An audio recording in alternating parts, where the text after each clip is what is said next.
দাদা আপনাদের মিডিয়া কই? আমার মিডিয়া আছে, বলুন। আমি বাংলা আছি তো দাদা, পাবলিকে আছি, আমি পাঠ্য আছি, পাবলিকে পাঠ্য আছি, মিডিয়া কই? আছি পাবলিকে আছি, আমি পাবলিকে পাঠ্য আছি আমি। দাদা দাদা মিডিয়া কই? দাদা আপনি দাদা বলছি, আপনি তো বর্ধমান জেলাতে এসছেন। ইউনূস যে বাংলাদেশের রাষ্ট্রপ্রধান, সেই রাষ্ট্রপ্রধান তো বর্ধমানের মহিলাকে বিয়ে করেছেন।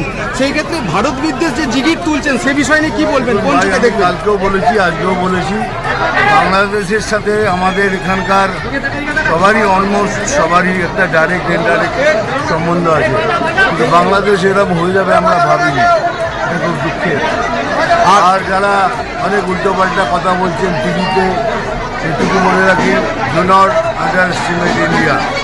ভারতকে আন্ডার এস্টিমেট করবেন না। Thank you very much. দাদা দাদা দাদা দাদা রাজ্যের মন্ত্রী দাদা সিদ্দিকুল্লাহ বলে